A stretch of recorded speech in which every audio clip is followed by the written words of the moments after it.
Bagus di sini. Iya.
Oke, selamat sore untuk peserta. Saya himbau untuk mematikan sound-nya atau menekan mute karena sebentar lagi acara Bincang Santai Pendidikan Seks untuk Anak akan kita mulai.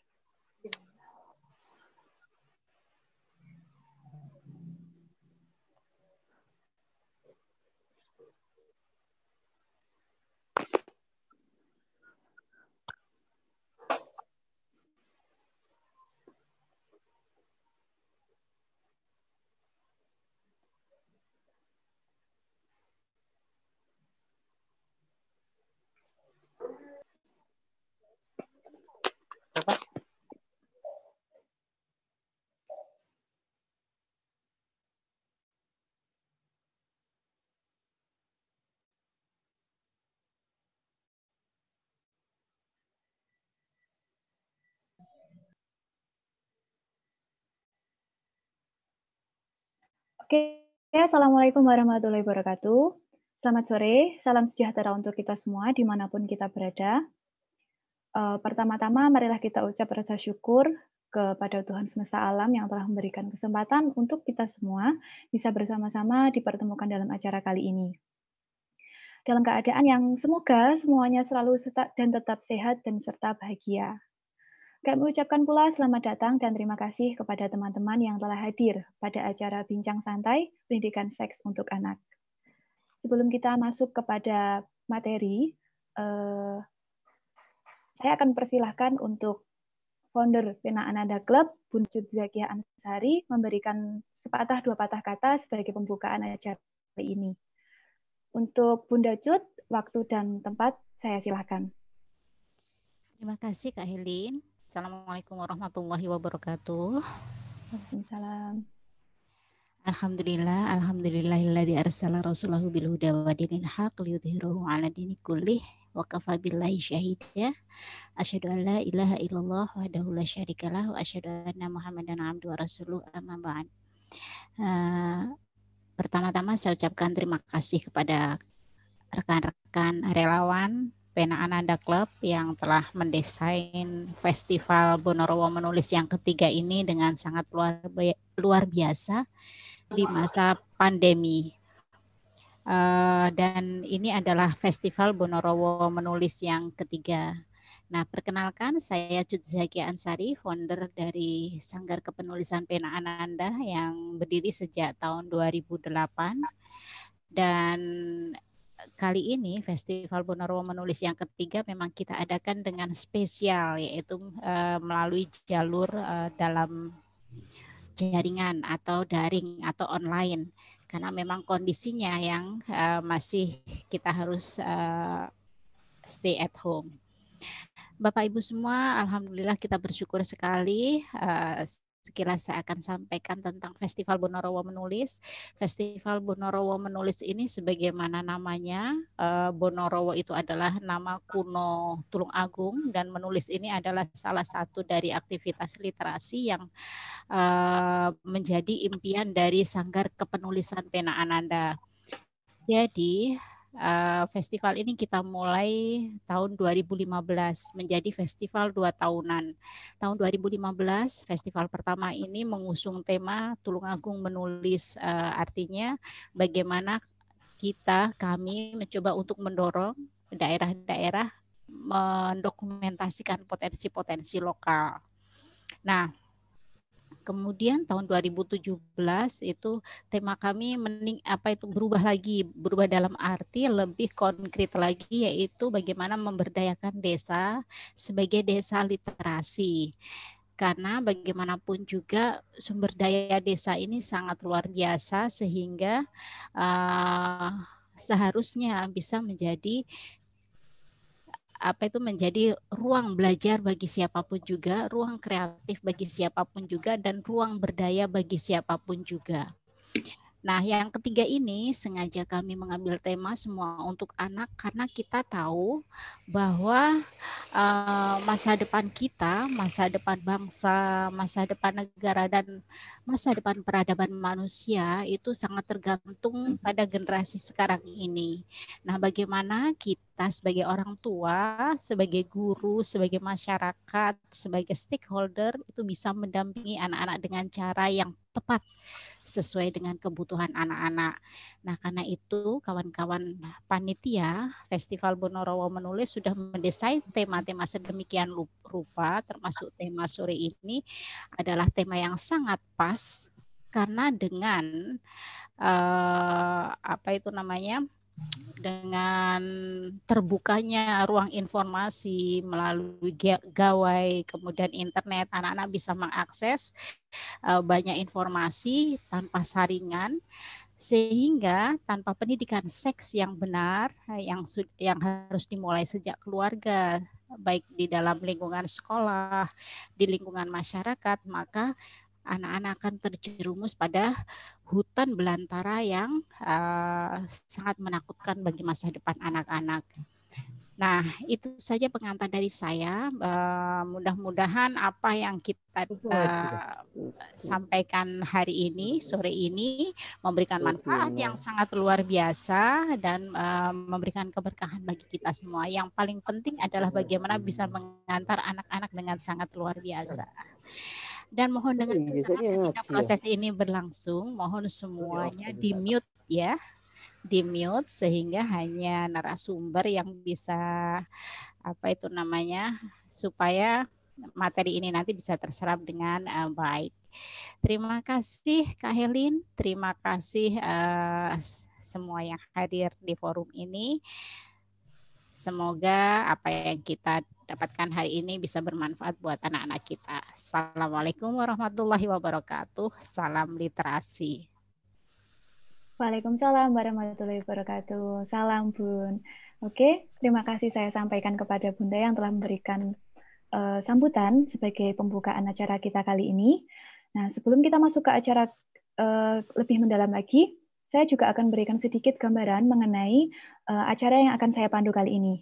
Nah, sebagaimana yang kita sudah ketahui bahwa permasalahan mengenai seks itu semakin lama, semakin hari, semakin menunjukkan peningkatan yang sangat signifikan.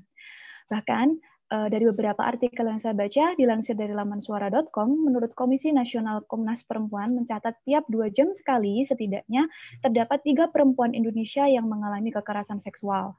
Ditambah lagi, sebagaimana yang disampaikan oleh Gusti Ayu Bintang selaku Menteri PPA, menuturkan bahwa dari 3.928 kasus kekerasan terhadap anak, hampir 55% masuk dalam kategori kekerasan seksual. Nah, berangkat dari kemirisan yang tengah terjadi saat ini, seyogyanya pendidikan seks ini sangat diperlukan untuk disampaikan kepada anak-anak sedini mungkin. Yang pertama, otomatis akan menjadi suatu langkah pencegahan yang dapat dilakukan. Oke, langsung saja saya bacakan bagaimana kira-kira ketentuan dalam acara Bincang Santai Pendidikan Seks untuk Anak kali ini. Yang pertama, setiap pemateri akan kami berikan waktu 30 menit untuk menyampaikan materinya. Dan yang kedua, selama pemateri menyampaikan materi, peserta dimohon untuk mematikan suara atau menekan mute. Kemudian yang ketiga adalah setelah kedua pemateri menyampaikan seluruh materi, akan dibuka sesi tanya jawab dan akan melibatkan 3 orang penanya. Dan silakan mengirim pertanyaan pada kolom chat yang sudah ada. Dan yang terakhir adalah setelah mengikuti acara ini akan dibagikan link yang mana harus diisi oleh seluruh peserta yang nantinya akan melakukan pendataan untuk e-sertifikat. Oke. Langsung saja kita menuju ke pemateri yang pertama. Saya akan membacakan biodata karena kembali lagi ke pepatah lama, tak kenal maka tak sayang. Yang pertama akan disampaikan oleh pemateri kita kali ini yang bernama Mbak Dian Kurnia. Mbak Dian Kurnia ini bisa kalian hubungi di nomor handphone 083 870 283 802. Saya ulangi lagi, 083 870 283 802.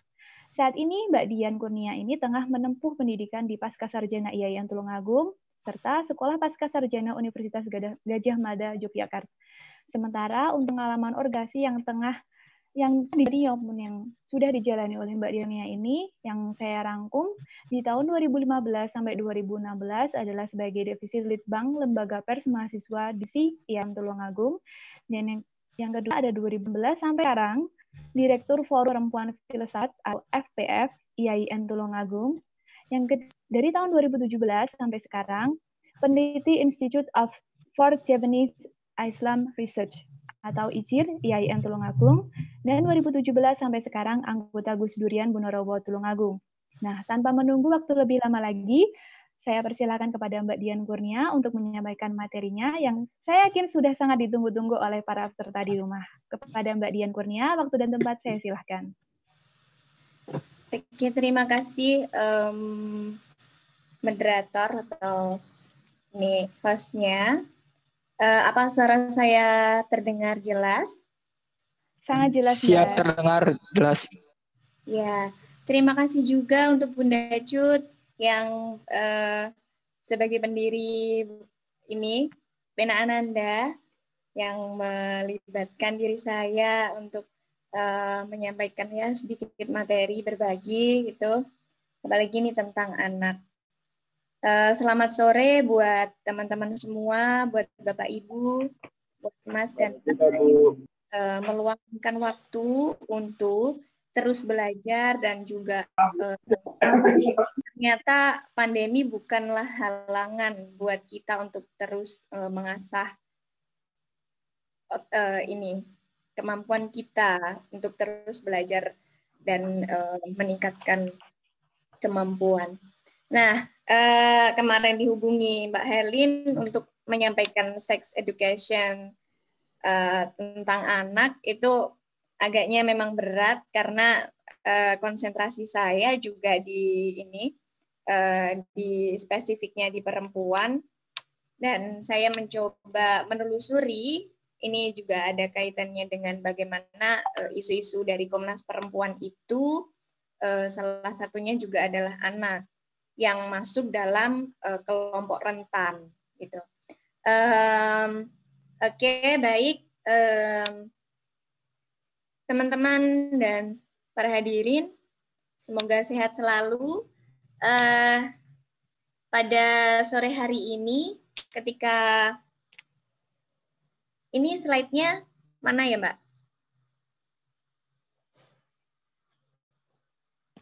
Ya, mohon menampilkan slide. Oke.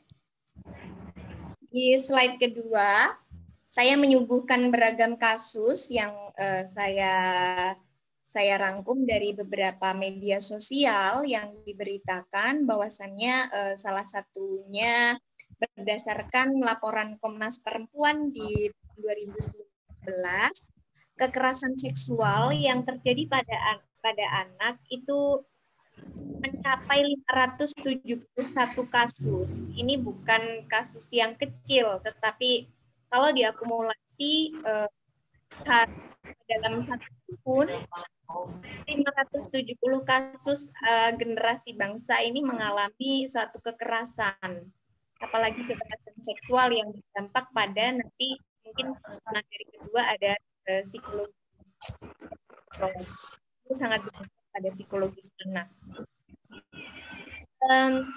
Kalau ditelusuri lagi, dominan pelaku kejahatan seksual itu adalah orang terdekat atau incest yang ini incest itu orang yang memiliki hubungan darah.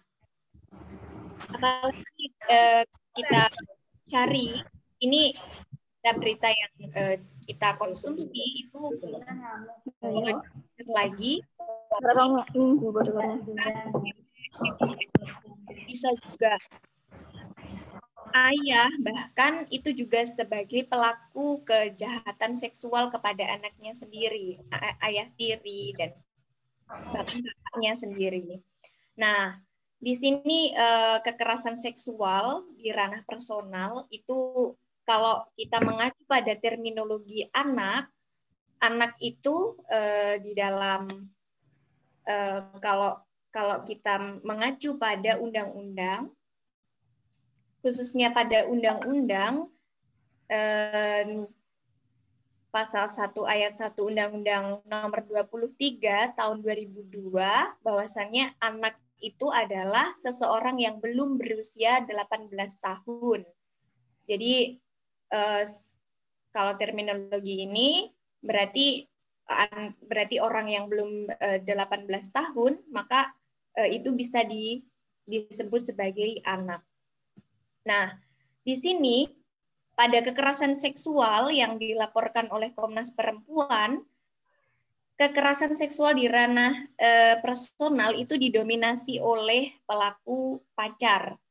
Nah, di sini kan ada angka korban di usia 13 sampai 18 tahun itu mencapai 2.262 kasus. Itu ternyata relasi pacar itu juga sangat rentan di usia anak, bahkan mungkin di usia dewasa juga begitu gitu.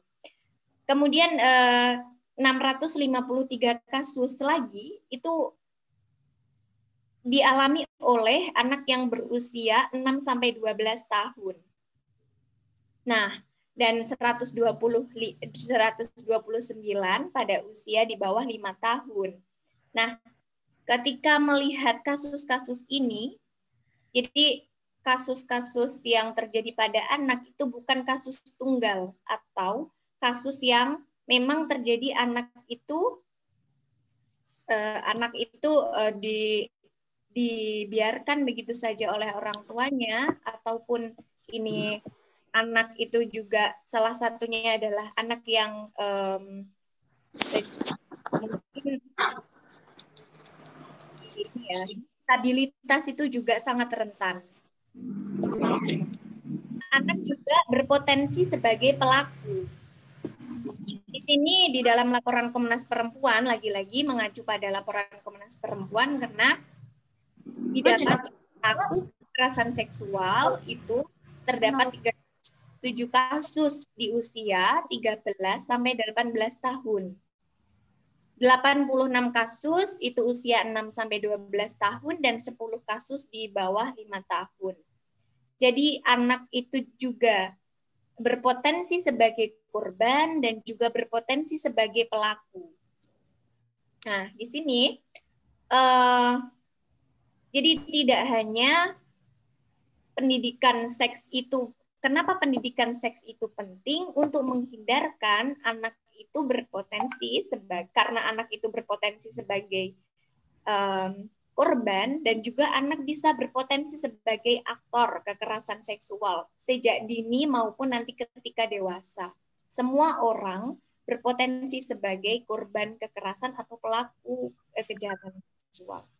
Nah, ketika kita melihat ini di slide ketiga, kasus seorang anak yang berumur 16 tahun ditemukan tewas dalam keadaan hamil yang ternyata dihamili oleh pacarnya. Nah, ini karena di dalam keluarga sendiri keadaan anak itu dipandang sebagai aib bagi keluarga.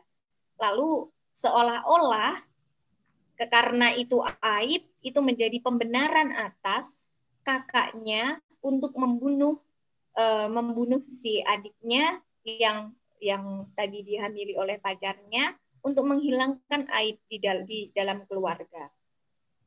Jadi aktornya di sini sangat faktornya itu juga sangat banyak, implikasinya juga sangat banyak, di beragam, tidak hanya bagi anak sendiri, tetapi bagi orang lain atau bagi orang di sekitarnya, terutama di keluarga. Lagi, ketika kita tengok kasus di anggota P2T P2A, Pusat Pelayanan Terpadu Pemberdayaan Perempuan dan Anak di Lampung Timur, ini terjadi pada tahun 2016, yang seharusnya itu melindungi anak, malah menyetujui remaja 14 tahun yang sebelumnya melapor bahwa dirinya itu sebagai korban perkosaan oleh tetangganya. Nah, di sini ternyata lembaga yang didirikan untuk melindungi anak itu juga malah menjadi aktor. Jadi aktor itu tidak bisa diprediksi siapa saja, apakah tempat pelayanan yang seharusnya memberikan satu fasilitas dan memberikan pelayanan yang terbaik untuk kasus yang terjadi pada anak malah menjadi aktor. Nah, lanjut pada kasus selanjutnya, yaitu TJ, bocah berusia 12 tahun di Kabupaten Karimun di Kepulauan Riau, anak yang putus sekolah, bertahun-tahun menjadi korban pelampiasan nafsu seksual ayahnya yang berinisial EW. Nah, ini dalam beragam kasus ini yang diberitakan media, yang diberitakan media. Jadi kasus di atas permukaan gunung es. Makanya kasus kejahatan seksual itu selalu menjadi kasus yang ini merupakan lapisan gunung es. Jadi apakah yang di permukaan itu menjadi kasus satu-satunya? Banyak kasus yang belum dilaporkan dan belum menuaikan solusi kepada korban-korban yang menjadi kekerasan seksual, korban-korban kekerasan seksual. Salah satu contoh ketika saya kemarin bertemu dengan salah satu komunitas LGBT di Tulungagung, itu dia orientasi seksualnya itu berubah ketika dia sudah disetujui oleh tetangganya. Ketika dia itu berusia 9 tahun, ini laki-laki. Saya menyuguhkan di sana ini sebagai kasus di bawah lapisan gunung es. Dan lagi, ada seorang anak laki-laki dulu ketika dia berusia 8 tahun, ini kasus dari teman saya sendiri, ketika mondok di salah satu pondok pesantren di Jawa Timur, dia sering diajak ustadznya ke kamar untuk disetubuhi. Dan korban tidak bisa melawan karena korban itu harus mau dengan doktrin dari ustadznya bahwasanya ini bukti bahwasanya kamu takdim pada gurunya. Jadi apanya maka ini suatu kebaikan gitu. Jadi lembaga keagamaan pun belum tentu menjadi salah satu perlindungan bagi ataupun jaminan atas tidak adanya kasus kekerasan seksual terhadap anak. Nah, lagi tidak hanya perempuan tetapi juga laki-laki. Jadi apalagi ketika kita kemarin sudah lama sebenarnya sharing-sharing kepada teman yang lain, apakah pernah mengalami kekerasan seksual atau pelecehan seksual. Nah, ternyata di sini banyak cerita teman-teman perempuan itu ketika masih anak-anak itu mendapatkan pelecehan seksual, baik dari orang terdekat, tetangga, orang asing ketika di jalan. Bahkan ada yang ayah kandungnya sendiri karena ditinggal ibunya pergi ke luar negeri mencari uang. Nah, di sini lalu anak itu harus berlindung kemana? Karena dia itu anak dianggap sebagai powerless. Misalnya anak itu karena nggak berdaya, bukan berarti tidak mempunyai daya, tetapi dia itu powerless, sehingga orang dewasa itu atau bahkan teman sebayanya yang lebih kuat itu bisa memperlakukan ya semena-mena misalnya. Karena belum ada satu anggapan bahwasannya apalagi teman-teman ketika lagi yang tidak kuat di dalam sistem pertemanan anak, maka kamu bisa ditindas dengan teman yang lain gitu. Nah, sebenarnya institusi kita itu sudah memberikan perlindungan terhadap anak yang dimasukkan di dalam Undang-Undang Perlindungan Anak yang sudah direvisi hingga 3 kali. Yang terakhir itu adalah Undang-Undang Nomor 17 Tahun 2016. Nah, di sini sebenarnya ada banyak pihak yang ini sangat dilarang. Sebenarnya tidak hanya 8 pihak. Di sini saya mengacu pada undang-undang ada 8 pihak yang sangat dilarang menjadi pelaku kekerasan seksual, yaitu orang tua, wali, orang yang mempunyai hubungan keluarga, pengasuh anak, pendidik, tenaga kependidikan, aparat yang menangani perlindungan anak. Di sini juga termasuk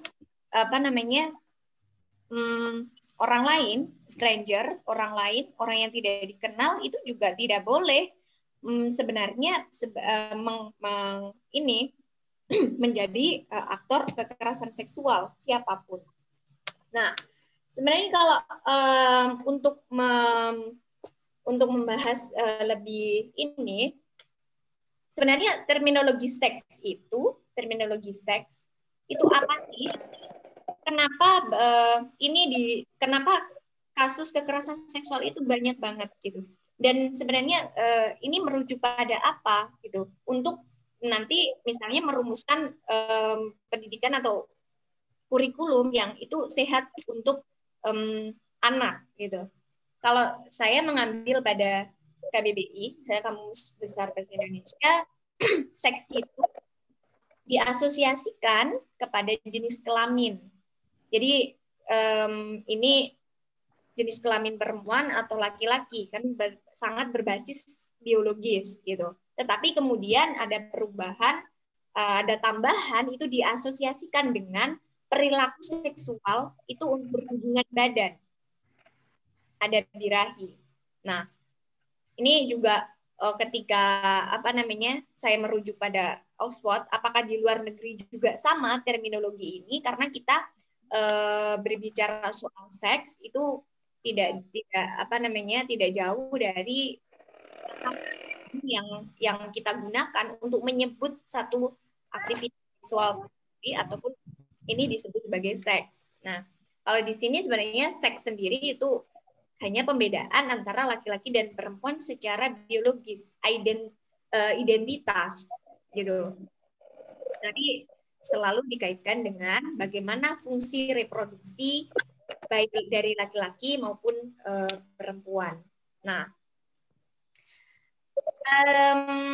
pengajaran atau pendidikan soal seks ketika sebenarnya itu sudah ketika saya mencari informasi tentang apakah pendidikan seks itu sudah masuk di dalam kurikulum, pada lansiran 2016 Kementerian Pendidikan itu sudah memasukkan pada kurikulum di K13, tetapi lebih pada istilahnya penyuluhan tentang pendidikan penyuluhan seks. Tapi berdasarkan penelitian dari Convention Center of Education, nah di sini menyebutkan bahwasannya masyarakat lebih nyaman menggunakan pendidikan seks, karena kalau penyuluhan nanti lebih pada terminologi bagaimana seks itu selalu dikaitkan dengan ya itu berhubungan secara badan, padahal padahal seks itu juga meliputi apa yang di dalam diri kita yang disebut tubuh itu bisa merangsang sesuatu. Misalnya kalau perempuan itu juga ketika memiliki payudara, perempuan memiliki vagina, dan laki-laki memiliki penis, dan itu nanti berkaitan dengan pemuasan secara seks, apakah itu masturbasi atau dengan cara-cara lain. Nah, ini konotasinya nanti ketika anak dikasih tahu soal seks pasti, nah ini seks. Ini kalau kamu belajar soal pendidikan seks, nanti kamu diajari caranya bersetubuh. Saya pernah mendengarkan ini salah satu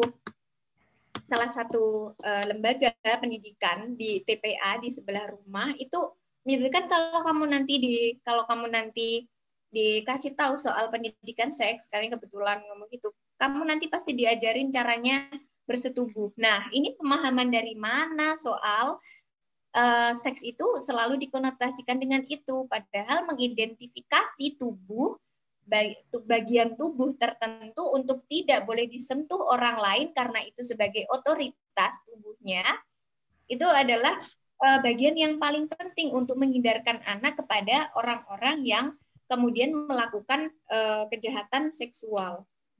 Nah, nah di sini berdasarkan penelitian Robinson, ketika ini tidak hanya fenomena tentang kekerasan seksual itu tidak hanya terjadi di Indonesia, bahkan di seluruh dunia juga memiliki problem yang sama. Jadi bagaimana bisa seluruh dunia itu memiliki problem tentang kejahatan seksual? Maka Robinson ini berinisiatif karena dia seorang seksolog meneliti tentang bagaimana sih pendidikan seks yang diajarkan di sekolah dasar ini karena basisnya pendidikan tentang seks ternyata itu hanya menyentuh tentang bagaimana pengenalan alat reproduksi dan fungsinya, tetapi tidak dengan bagaimana alat reproduksi itu apakah otoritas tubuhnya atau bagaimana dia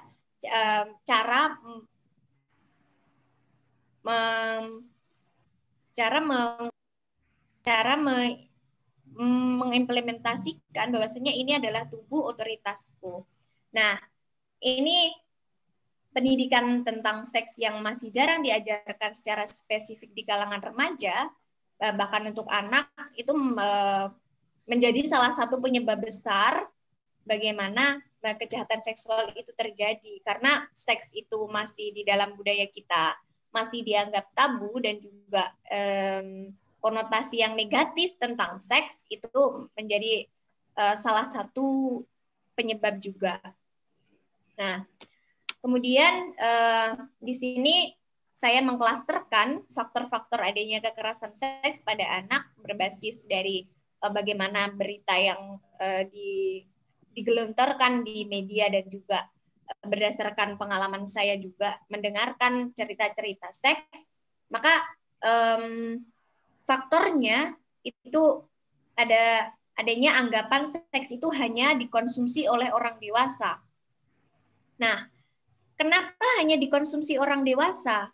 Itu menjadi pertanyaan besar untuk anak-anak. Kenapa anak nggak boleh melihat misalnya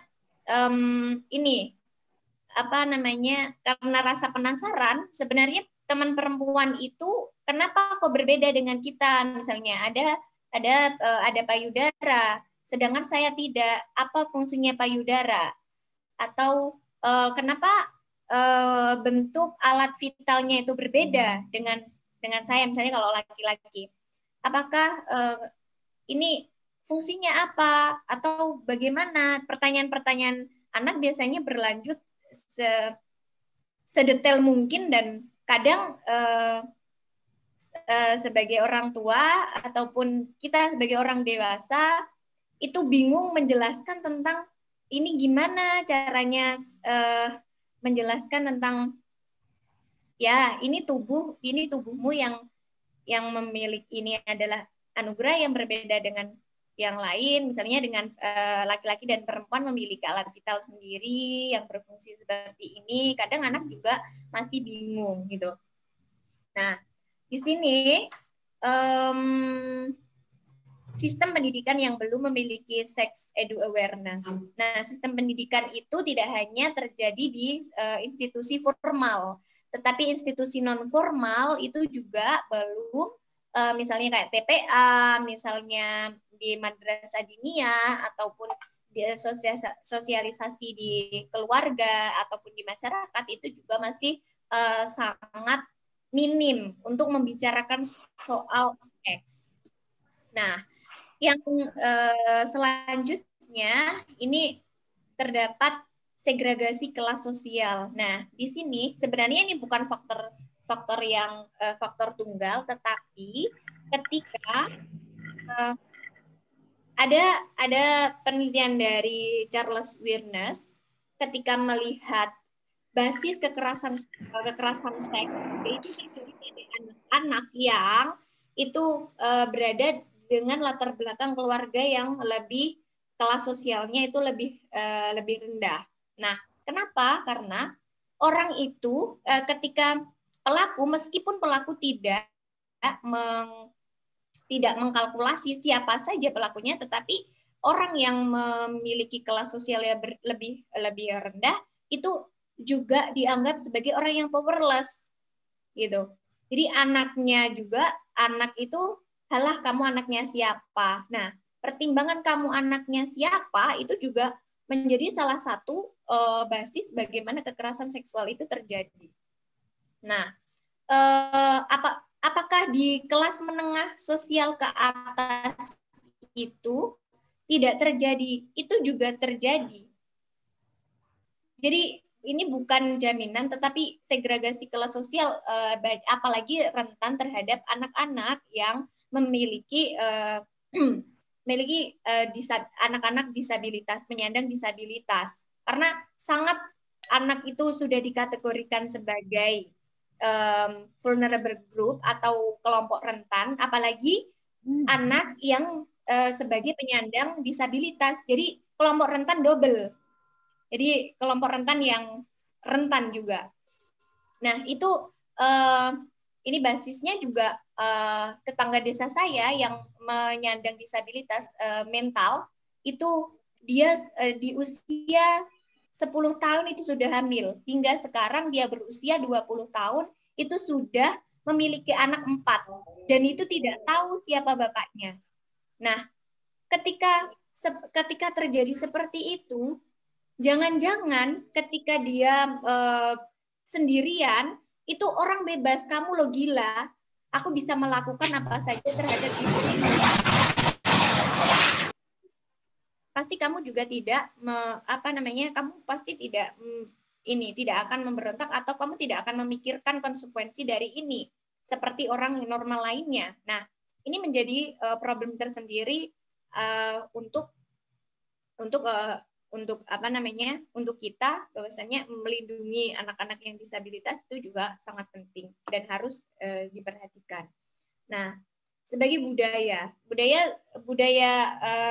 kita, ketika anak itu biasanya anak itu ketika dia mengalami kekerasan seksual atau pelecehan seksual, itu malu untuk mengadu.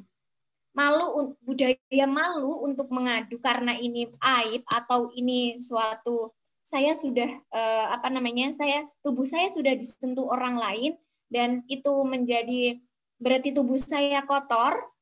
Paradigma seperti itu menjadi itu yang menjadi problem mental di kemudian hari. Jadi problem budaya yang tidak membuka ruang dialog untuk membicarakan seksual seperti itu akan menutup, anak itu akan menutup diri untuk berbicara kepada orang terdekat ataupun kepada orang yang dipercayanya. Karena ini merupakan, karena sudah memiliki asumsi bahwasanya kalau kamu kamu tidak boleh misalnya hamil di luar nikah itu adalah aib terbesar yang akan ditanggung oleh keluarga. Nah, belum tentu dia itu misalnya suka sama suka, kalau diperkosa bagaimana? Nah, ini juga menjadi salah satu faktornya. Dan di sini interpretasi teks keagamaan juga itu tadi, bagaimana ketika saya menyuguhkan kasus dia ada seorang anak yang diperkosa oleh ustadznya dengan dalih itu adalah takdim kepada gurunya, maka ini bisa interpretasi teks keagamaan sangat mungkin menjadi legitimasi atas kekerasan seksual kepada anak-anak itu sendiri. Jadi di sini sangat banyak kemungkinan kasus-kasus kekerasan seksual itu terjadi di tengah-tengah kita gitu. Dan lagi soal pengaruh media juga ketika anak ketika anak itu belum memiliki pengetahuan cukup soal seks, yang mana yang bisa saya tonton dan tidak diawasi oleh orang tua, itu menjadi satu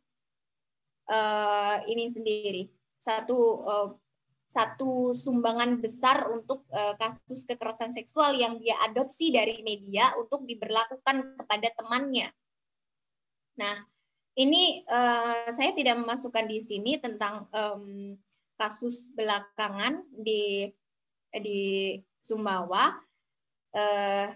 Ini juga berdasarkan diskusi dengan teman di Sumbawa, bahwasannya anak itu di masa pandemi ini anak lebih banyak menggunakan gadget untuk media belajarnya.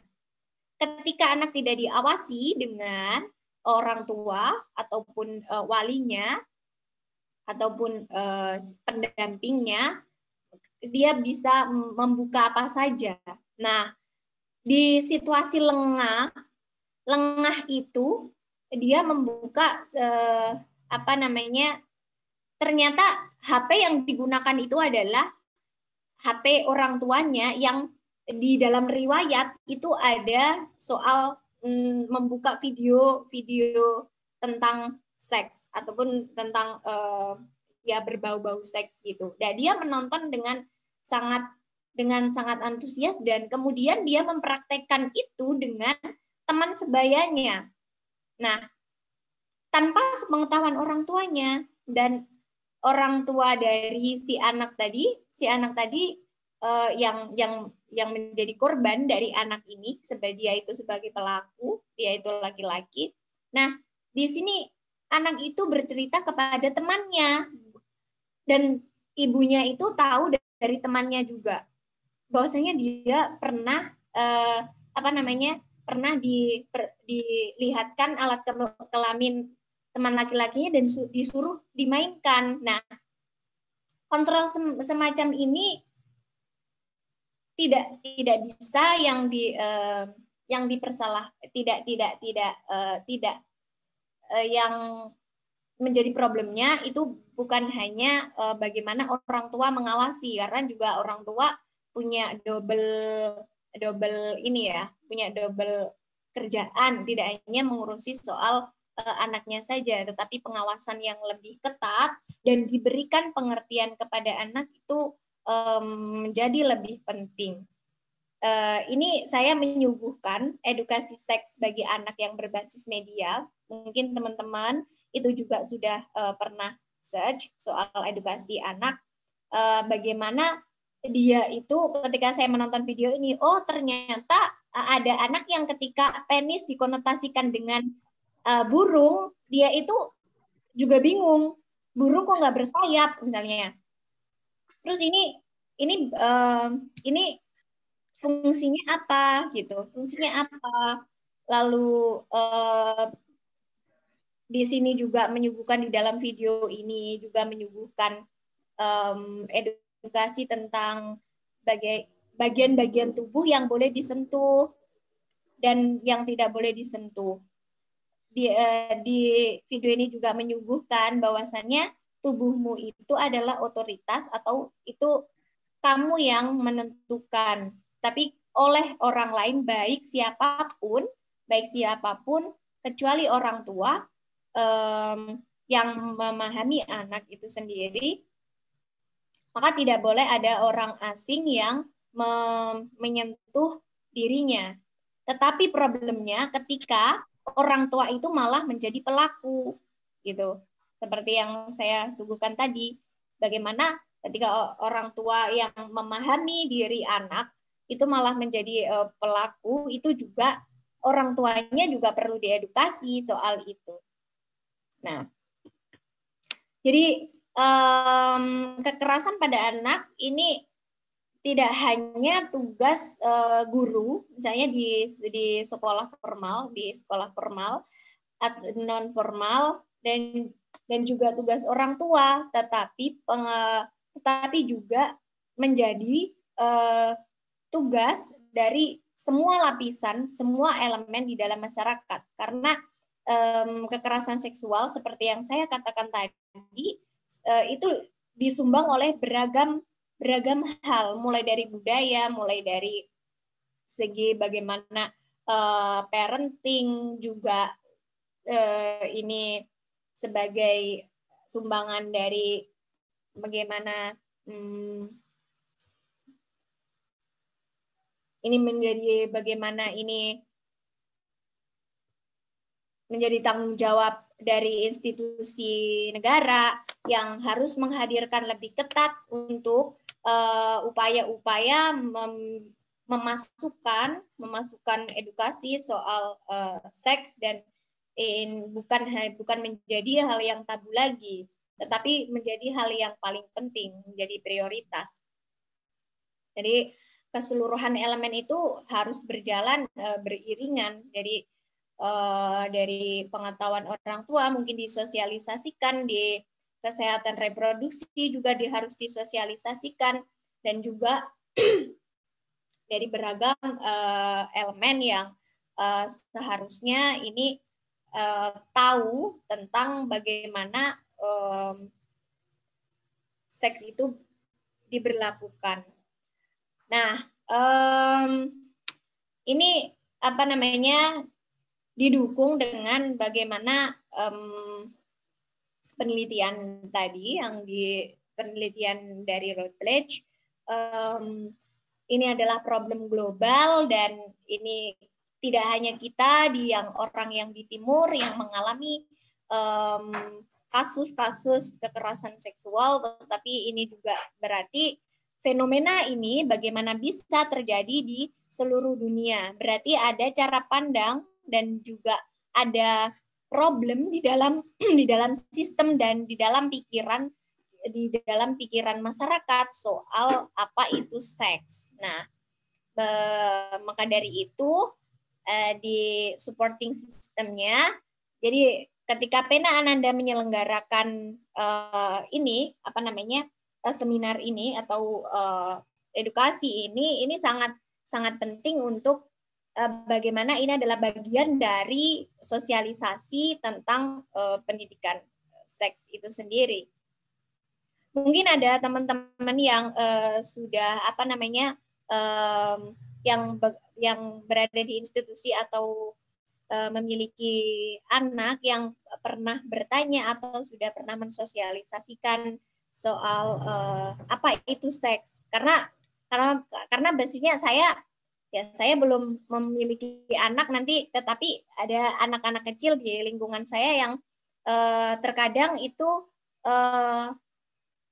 dia tahu sesuatu hal, misalnya, Mbak, misalnya memek itu apa sih? Dan dia tahu bahasa itu dari lingkungan pertemanannya atau mungkin dari orang dewasa yang tidak sengaja dia dengar. Nah, cara menjelaskan hal-hal yang Gus nggak boleh bilang kayak gitu, itu dosa misalnya, itu menambah penasaran bagi anak. Lah kenapa ini dosa? Lah saya nggak tahu ini apa, misalnya kayak gitu. Itu cara saya itu hanya menjelaskan itu adalah alat vital yang dimiliki oleh perempuan, yang laki-laki juga punya, namanya penis. Nah, punyamu itu juga itu namanya penis. Nah, misalnya membuka ruang dialog kepada anak itu juga sangat sangat penting gitu. Jadi saya bisa belajar dari teman-teman di sini bagaimana mungkin cara mensosialisasikan itu. Tapi problem tentang kekerasan seksual ternyata begitu masih saja hadir di tengah-tengah kita hingga tahun 2020 ini. Oke, masih ada waktu Mbak Moderator? Oke, waktunya 3 menit lagi. Oke, ya, ya saya hanya menegaskan bahwasannya di apa namanya sexuality education itu tidak hanya melulu soal apa itu reproduksi dan juga bagaimana cara menerjemahkan bahasa kita kepada anak, tetapi juga ini adalah problem tentang sosialisasi kesehatan reproduksi kepada anak juga, tentang pentingnya membuka ruang dialog kepada anak tentang seks dan juga tidak mentabukan lagi tentang istilah-istilah seks itu sendiri. Jadi kita bisa berdialog setelah ini.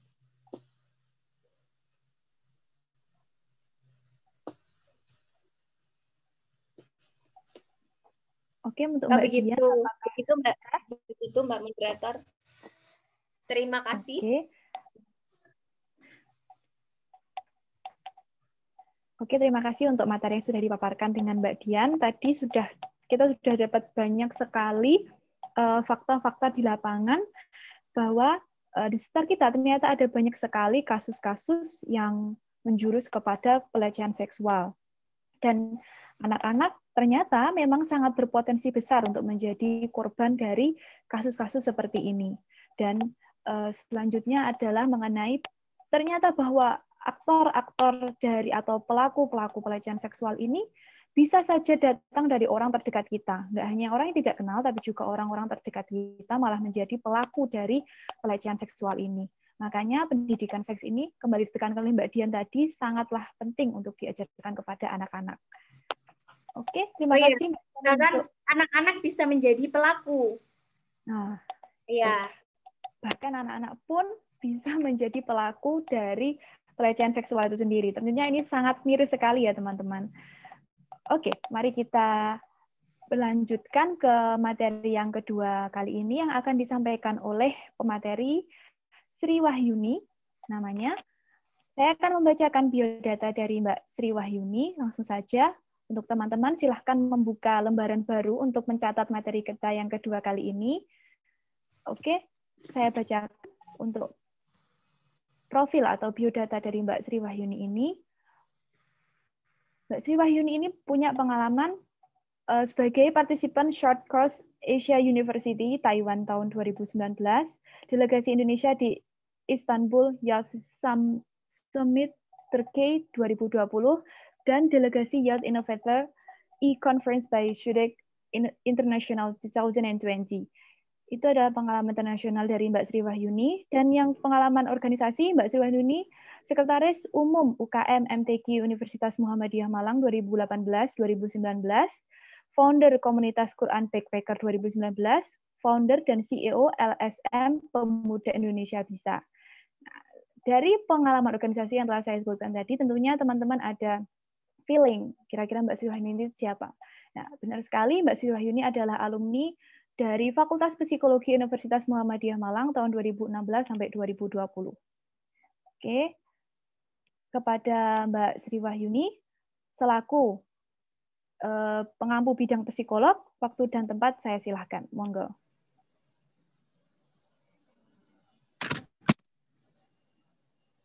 Please. Mohon maaf ada gangguan ya teman-teman. Oke. Udah PPT dari di belum, Kak? Oh, sudah, Kak. Oke. Baik, bismillahirrahmanirrahim. Assalamualaikum warahmatullahi wabarakatuh. Waalaikumsalam warahmatullahi wabarakatuh. Suara saya kedengaran jelas ya, teman-teman? Sangat jelas, Kak. Oke, siap. Di sini saya bakal memaparkan tentang sex education berdasarkan yang sudah disampaikan sama kakak panitia. Nah, teman-teman di sini sebenarnya saya juga bukan basicnya anak-anak atau tentang keperempuanan gitu, tapi saya lebih fokus kepada pendidikan psikologi. Jadi saya juga baru lulusan psikologi pada Agustus kemarin 2020. Saya mendapatkan informasi ini itu dari beberapa jurnal dan juga informasi dari website yang saya dapatkan di internet.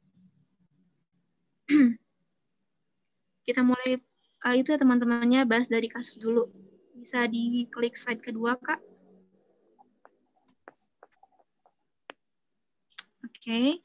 Nah, untuk slide kedua ini tadi kan sebenarnya udah dipaparkan sama pemateri pertama, Kak Dian, bahwasanya banyak sekali survei ataupun data-data yang kita temui itu yang membahas berkenaan tentang seks, pelecehan seks, kekerasan seks, entah itu pada perempuan, laki-laki, ataupun anak-anak seperti itu.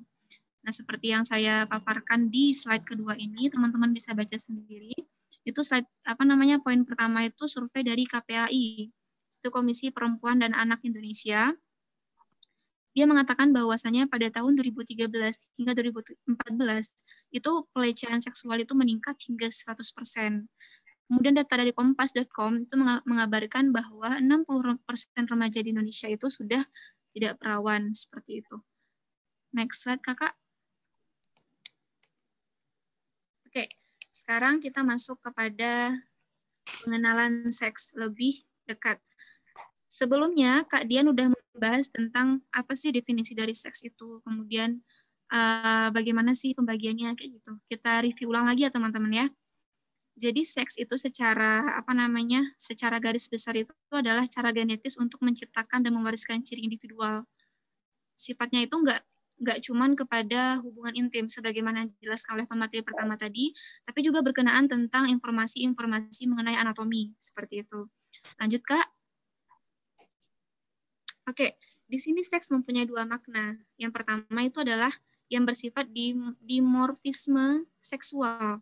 Itu berkenaan dengan anatomi atau sistematik dari organ tubuh itu sendiri. Entah itu organ tubuh Miss V ataupun Miss P. Kemudian yang kedua adalah kegiatan. Ini lebih kepada fungsi dari organ itu sendiri, seperti itu. Next slide, Kakak. Slide berikutnya. Oke. Nah, kita masuk kepada definisi dari sex education ini sendiri. Nah, saya menukil dari perkataan Bapak Abdullah Nasih Ulwan. Dia mengatakan bahwa pendidikan seks itu adalah terdapat dalam 3 komponen. Yang pertama adalah pengajaran, kemudian memberikan pengertian, dan yang ketiga adalah menjelaskan masalah-masalah. Yang mana itu kembali kepada hal-hal yang berkenaan dengan seks, naluri, dan perkawinan. Nah, kita mulai mengajarkan, mulai memberikan pengertian itu kepada anak-anak berkenaan dengan seks. Entah itu seks yang berhubungan yang sifatnya sebagai fungsi, ataupun seks yang sifatnya sebagai anatomi. Nah, kita menjelaskan kepada anak-anak itu berdasarkan dengan tahap usianya, kayak gitu teman-teman. Jadi, kalau misalkan nih, kita menjelaskan tentang bagaimana sih masalah hubungan intim, mohon maaf gitu ya, kepada anak-anak yang usianya 5 tahun. Nah, itu mungkin belum tepat seperti itu, karena kita perlu memperhatikan usia anak ketika memberikan pendidikan atau edukasi mengenai seks itu sendiri, seperti itu. Next slide, Kakak. Nah, oke. Di sini saya rangkum ada 5 manfaat kenapa seorang anak dari rentang usia 0 sampai remaja itu perlu untuk mempelajari yang namanya sex education. Nah, yang pertama adalah lebih terbukanya pikiran anak terhadap topik yang berkaitan dengan masalah seksual. Kalau kita pelajari dari kasus-kasus yang dipaparkan oleh pemateri pertama tadi, itu teman-teman mungkin bisa mengambil kesimpulan bahwasannya pendidikan seks di Indonesia itu masih sesuatu yang sangat tabu seperti itu.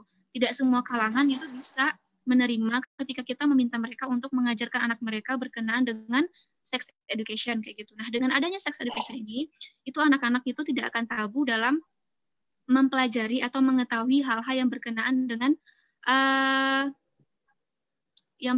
seks itu sendiri kayak gitu. Kan karena sekarang itu zamannya itu ya teman-teman, zaman teknologi begitu pesat, media sosial itu bisa diakses oleh siapa aja kayak gitu.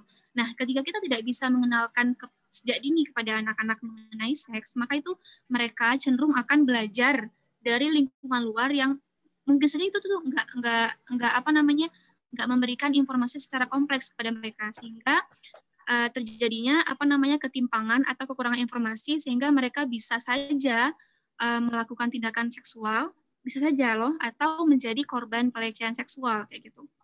Kemudian yang kedua, mengerti dan memahami peran dari jenis gender kayak gitu. Jadi saya sebagai perempuan saya harus bagaimana, kemudian saya sebagai seorang laki-laki saya harus bagaimana kayak gitu. Kemudian yang ketiga, menghapus rasa ingin tahu yang tidak sehat kayak gitu. Nah, ini mirip banget tadi yang dipaparkan sama Kak Dian di awal, bahwasanya anak-anak pada usia 5 tahun itu mereka udah mulai mempertanyakan. Contoh sederhananya kayak misalkan dia anak pertama tuh, nanyain ke ibunya mungkin lagi hamil gitu. Ibu, adik itu berasal dari mana sih kayak gitu. Terus adik itu bikinnya gimana kayak gitu. Itu pertanyaan-pertanyaan yang sebenarnya Oke. Ini udah sesi pertanyaan ya belum ya? Ada pertanyaan yang muncul di chat partisipan? Untuk sesi pertanyaan akan dibuka setelah semua materi menyampaikan materinya, Kak. Gitu. Oke. Kita lanjut dulu ya. Oke. Kemudian yang keempat, menyadari masalah yang akan timbul akibat dari seks itu sendiri. Yang terakhir, memiliki kesadaran akan fungsi seksualnya kayak gitu. Lebih kepada fungsi organ seperti itu. Nah, kita lanjut slide berikutnya. Next slide, Kakak. Nah, sebagaimana yang saya sampaikan tadi, bahwasannya kita perlu memberikan informasi atau edukasi kepada anak-anak itu sesuai dengan tingkatan usianya mereka kayak gitu.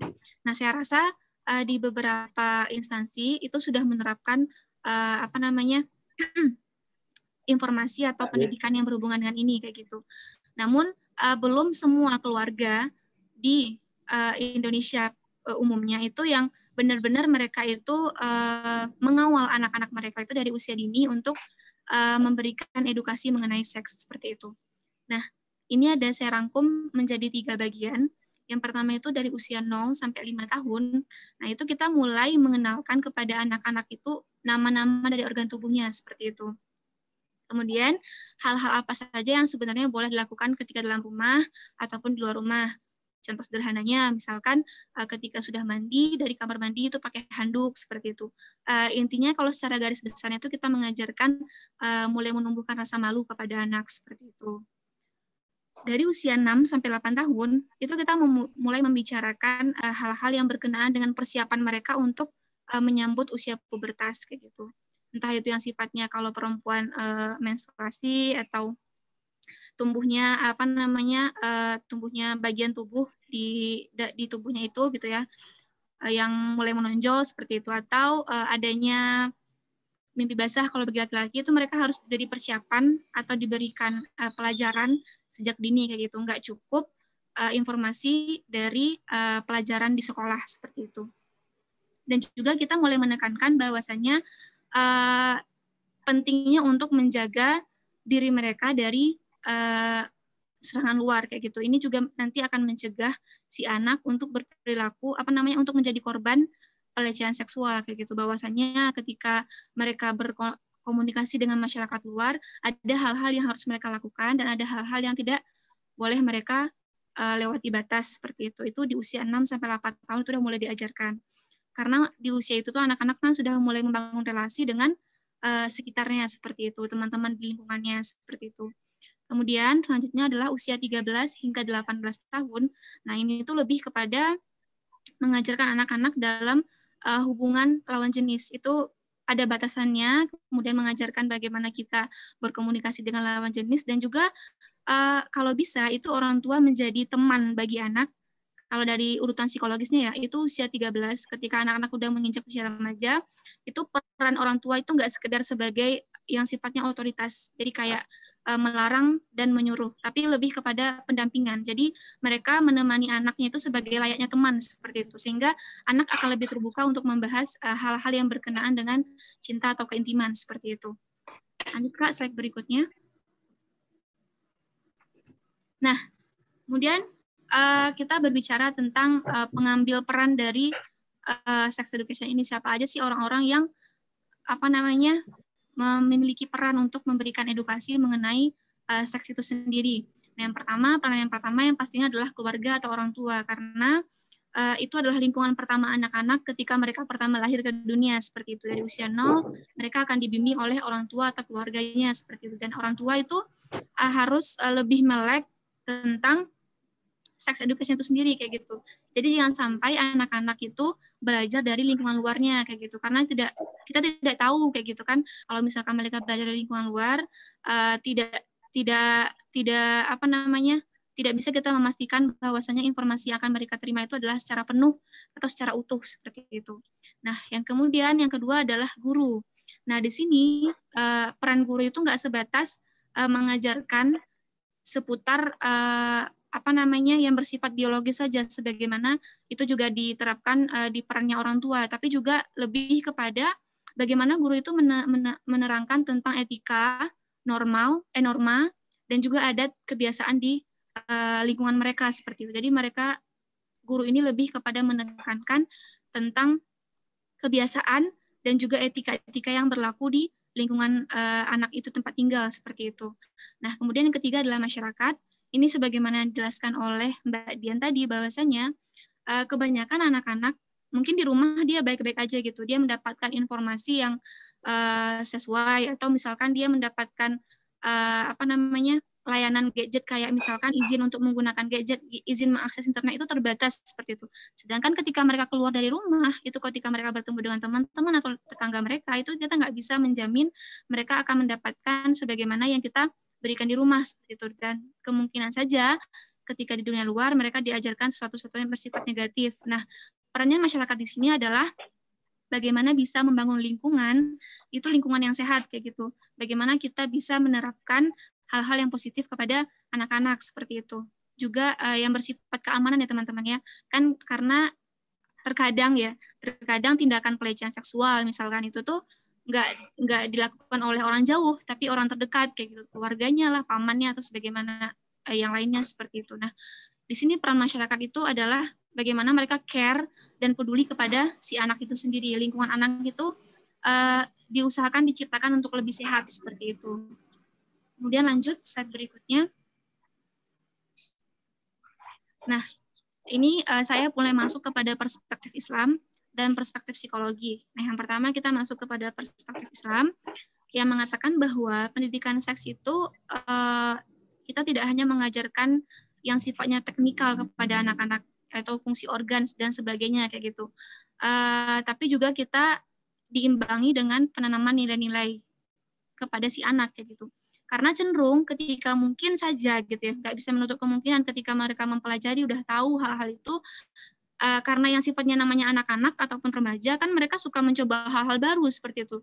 Dan ketika misalkan nih kita udah mengajarkan kepada hal-hal yang sifatnya keintiman, misalkan seperti itu. Nah, mereka udah mulai mengenal bagaimana sih misalkan berhubungan yang aman, kemudian batasan-batasan melakukan yang aman, seperti itu. Nah, ketika mereka menerapkan tapi nggak diimbangi dengan nilai-nilai itu sendiri, maka bisa saja itu akan menjerumuskan si anak, kayak gitu. Jadi di sini dalam Islam itu memandang bahwasannya selain pendidikan edukasi yang sifatnya adalah teknikal ataupun informasi yang berkenaan dengan fungsi-fungsi, itu kita juga diimbangi dengan pemahaman atau penanaman karakter kepada si anak, kayak gitu. Jadi ketika si anak sudah memiliki karakter yang baik, otomatis mereka akan bisa menjaga diri mereka akan mawas diri dengan sekitar mereka kayak gitu. Nah, kemudian slide terakhir. Lanjut. Nah, oke. Yang terakhir itu adalah berkenaan dengan perspektif psikologi kayak gitu. Nah, kalau perspektif psikologi ini dari Sigmund Freud, mungkin teman-teman di sini ada yang jurusan psikologi, itu bisa tahu bahwasanya beliau ini adalah ahli di bidang psikoanalisis. Jadi dia itu lebih menekankan bahwasanya masa depan seseorang itu dipengaruhi oleh bagaimana masa lalu mereka kayak gitu. Jadi kalau misalkan nih masa lalu mereka itu penuh dengan trauma, penuh dengan kejelekan, maka cenderung masa depan mereka itu akan terbentuk dengan buruk seperti itu. Dan ketika ketika individu itu di masa kecilnya itu terpenuhi seluruh kebutuhannya, entah itu kebutuhan kebutuhan biologisnya dan kebutuhannya lainnya, maka di kemudian hari itu dia akan cenderung menjadi pribadi yang lebih baik kayak gitu.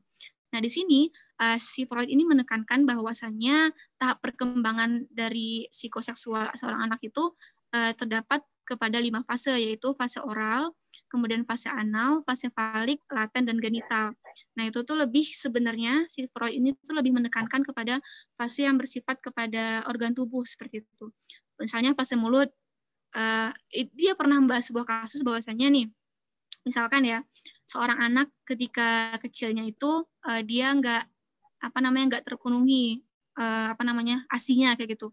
Dia nggak bisa mengemut sesuatu yang sifatnya lunak, maka di kemudian hari itu dia akan cenderung untuk mengemut bibirnya sendiri kayak gitu. Akan tercipta pola biologis yang tanpa disadari itu terbentuk ketika masa kecilnya kayak gitu. Nah, itu contoh sederhananya. Nah, andaikan nih, misalkan ketika masa kecilnya dia enggak diberi pemahaman, dia tidak didampingi dalam melaksanakan fase-fasenya itu, maka tidak menutup kemungkinan di masa depannya nanti gitu. Itu fase-fase itu tidak berjalan dengan sesuai gitu, dengan normal seperti itu. Nah, karena itu peran orang tua di sini dibutuhkan untuk mendampingi fase anak mulai dari lahir, dari dia mulai menyusui, belajar merangkak, kemudian belajar mengenal anggota tubuhnya, itu sangat diperlukan peran orang tua di sana gitu. Karena ketika anak-anak sudah menghadapi fase itu dengan sempurna, maka itu akan memperkecil kemungkinan dia untuk berbuat yang negatif di kemudian hari seperti itu. Apakah itu menjadi aktor atau sebagai korban seperti itu. Oke. Oh ya, saya mau ceritakan juga sedikit bahwasanya si Freud ini, kita berbicara tentang seks ya, si Freud ini itu kenapa dia fokus kepada materi atau teori psikoanalisis, karena memang kan sebenarnya ya kalau ahli-ahli itu biasanya mereka membuat sebuah teori itu pasti berdasarkan pengalaman, entah itu pengalaman orang lain, pengalaman yang dia saksikan, atau pengalaman dirinya sendiri. Nah, si Freud ini kalau teman-teman bisa tahu, dia itu ketika kecil itu pernah mengalami kekerasan kayak gitu, kekerasan fisik ataupun kekerasan seksual. Kalau nggak salah saya ya, entah itu pernah disodom atau gimana, sehingga dia merasa bahwasannya ibunya itu adalah penolongnya seperti itu. Dia mencintai ibunya itu nggak sebatas ibu akhirnya, dia mencintai ibunya dengan porsi yang lebih kayak gitu. Dan juga dia membenci sosok ayahnya kayak gitu. Nah, hal-hal itu tuh akhirnya yang menyebabkan dia untuk berpikir bahwasannya masa saya yang sekarang ini itu dibentuk karena dulu saya nggak dapatkan peran ayah yang sempurna gitu, dan saya juga dulu menyaksikan bahwasanya ibu saya ini adalah seorang korban kayak gitu. Jadi secara garis besar adalah lingkungan keluarga itu adalah yang bersifat urgensi kayak gitu. Jadi teman-teman mulai menekankan di lingkungan keluarga kalau bisa diciptakan lingkungan yang sehat, lingkungan yang harmonis. Kalaupun misalkan nih, mohon maaf di sini kalau misalkan ada sudah berkeluarga, kalau misalnya ada sedikit pertikaian atau cekcok kan itu biasa ya teman-teman, antara suami dan istri kayak gitu. Nah, itu perlu kita kalau bisa nggak diketahui oleh anak-anak kayak gitu, karena itu nanti akan berdampak kepada mereka. Jadi education sex itu nggak sebatas bagaimana mereka sekedar mengenal yang namanya itu fungsi-fungsi organ atau bagaimana secara untuk memproteksi diri dari lingkungan luar kayak gitu. Tapi pengalaman yang mereka peroleh selama di lingkungan keluarga itu akan mempengaruhi mereka untuk dalam orientasi seks kayak gitu. Saya beberapa waktu ketika magang di psikologi, sebelumnya kakak moderator ini waktunya udah habis belum?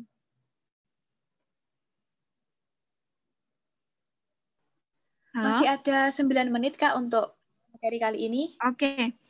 Ini saya sedikit sharing ya teman-teman untuk sebagai penutup.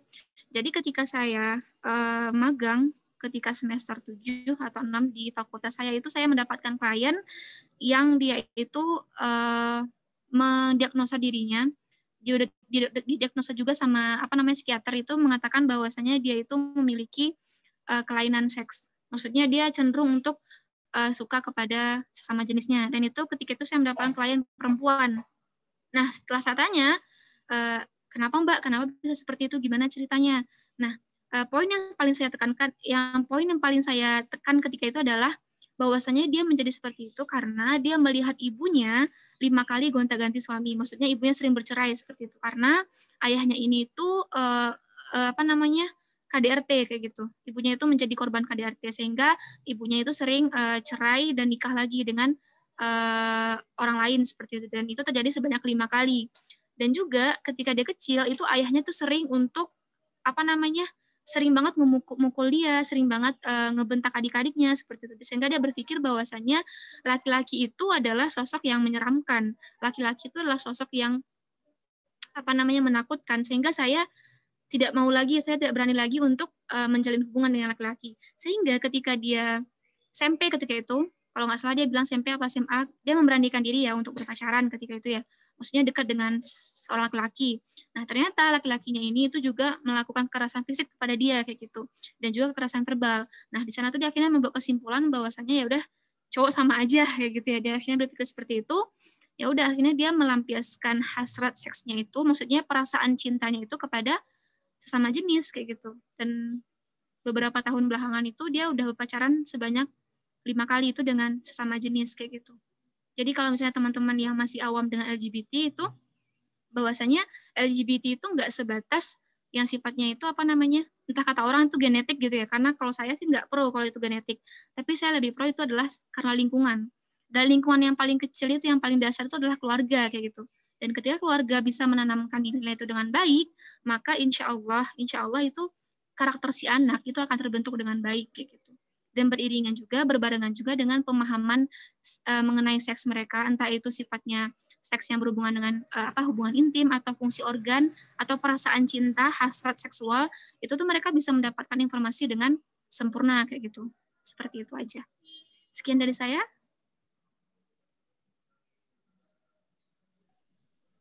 Oke, terima kasih Kak Sri Wahyuni atas materinya. Sangat lengkap sekali. Tadi kita sudah mendapatkan materi mengenai bagaimana kita harus menyampaikan pendidikan seks sesuai dengan usia, level-level usia dari anak, begitu ya Mbak?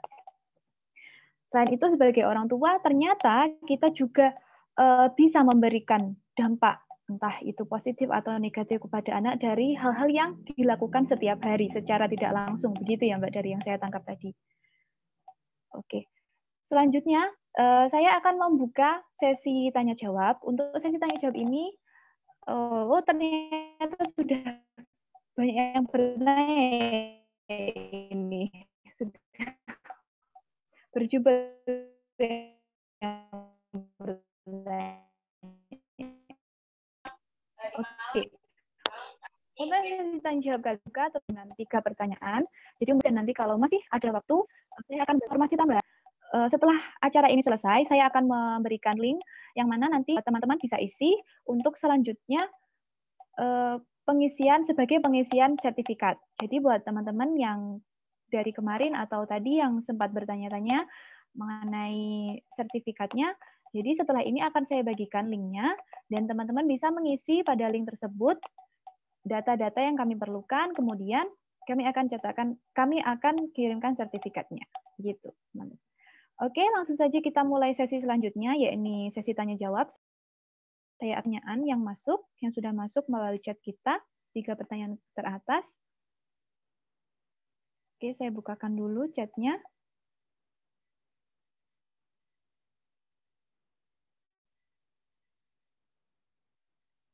Oke, ini masih ada, ini sudah ada 3 pertanyaan. Oke, ini sudah ada 3 pertanyaan. Yang pertama dari Kak Niputu Ika Widiantari, yang kedua ada Kak Siti Sophia Turosidah, dan yang ketiga ada Kak Vanilla. Oke, saya akan bacakan dari pertanyaan yang teratas dari Kak Niputu Ika Widiantari. Izin bertanya, bukannya sex education ini sudah dicanangkan dari bertahun-tahun lalu untuk dijadikan materi di sekolah seperti SD, SMP, ataupun SMA? Apakah sudah terrealisasikan? Jika belum, apa penyebabnya? Terima kasih. Oke, untuk mungkin saya bisa membacakan satu persatu dulu pertanyaannya dan akan dijawab langsung oleh pemateri. Mungkin dari pemateri pertama, Kak Dian mungkin bisa ikut gabung untuk menjawab pertanyaan pertama kali ini. Iya, terima kasih atas pertanyaannya. Ini memang dari tahun 2016 ini sudah dicanangkan dan sudah sudah dimasukkan di dalam kurikulum pendidikan, tetapi karena basis kurikulum pendidikan kita itu kurikulum yang struktural, maka meskipun itu sudah menjadi kurikulum nasional, tetapi sebagai prakteknya di sekolah ataupun di institusi-institusi non-formal itu juga masih banyak kendala di lapangan. Nah, apakah sudah terrealisasi dan kalau belum itu apa penyebabnya? Kalau secara terrealisasi secara 100% itu belum. Karena ketika saya search lagi di lingkungan kita, pendidikan seks yang masuk di dalam kurikulum itu tidak menjadi kurikulum sendiri, tetapi diinkludkan pada materi-materi atau pelajaran lain, misalnya di pelajaran biologi tentang reproduksi.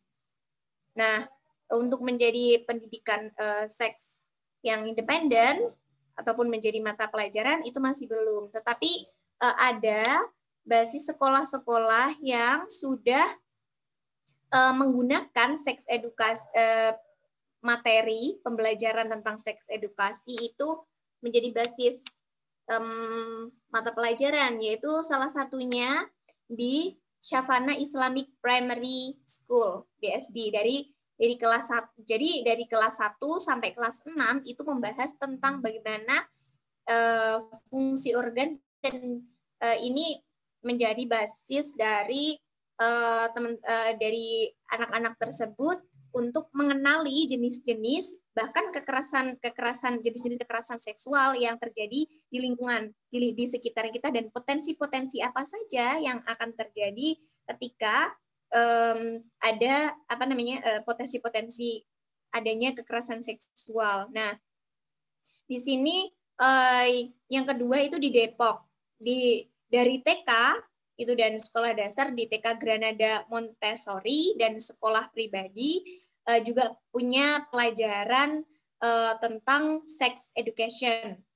Nah, di sini kalau di TK itu materinya meliputi kebersihan tentang alat kelamin dan siapa yang boleh menyentuh tubuhnya atau dia tidak boleh menyentuh tubuh yang lain, seperti itu, menjaga kebersihan dan melalui gambar-gambar melalui media-media yang disuguhkan di dalam kelas tersebut. Dan yang ketiga itu di SMP juga di SMPN 3 Sumatera Barat di tepatnya di SMP 3 Entaeh itu juga bahkan mereka menjadi salah satu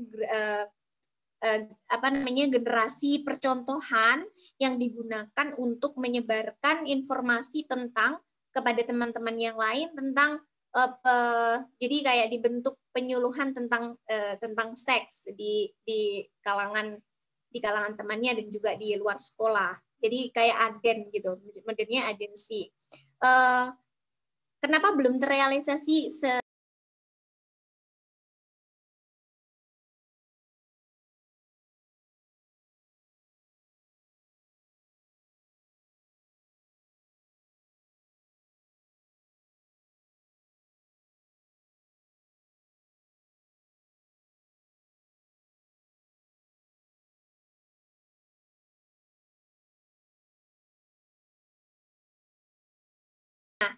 ini menjadi menjadi jadi satu pintu, satu arah, jadi komunikasi satu arah yang ini masih belum terrealisasinya 100% bagaimana edukasi seks itu dijalankan.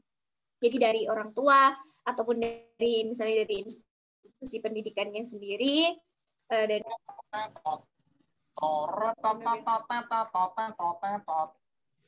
Oke. Mohon maaf untuk peserta harap mematikan sound-nya atau speakernya atau menekan tombol mute. Oke.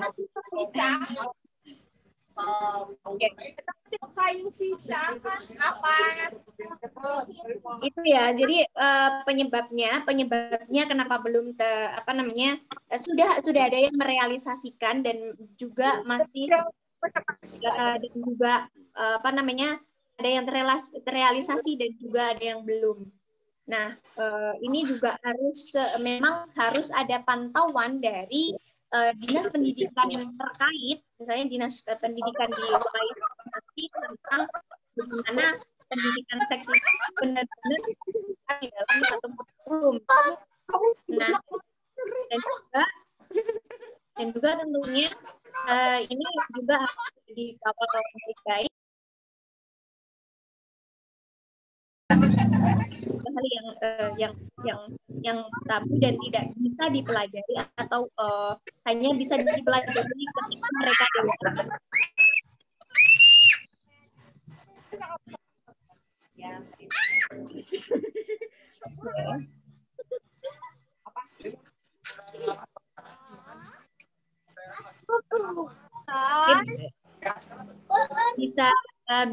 Bisa didengar ya suara saya meskipun ada suara agak riuh.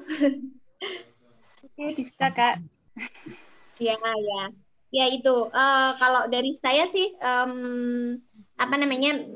itu tadi kalau menurut saya ada yang sudah merealisasikan dan ada yang belum, dan penyebabnya itu bisa beragam karena ya itu tadi canangan soal kurikulum kita itu secara struktural. Jadi dan juga itu masih berkaitan dengan gurunya juga yang mungkin bukan tidak memadai, tetapi di dalam mengampu mata pelajaran itu pendidikan seks secara secara mandiri itu juga butuh ketelatenan dan juga butuh bahasa konseptual yang memadai untuk menyampaikan kepada anak-anak agar tidak menjadi tidak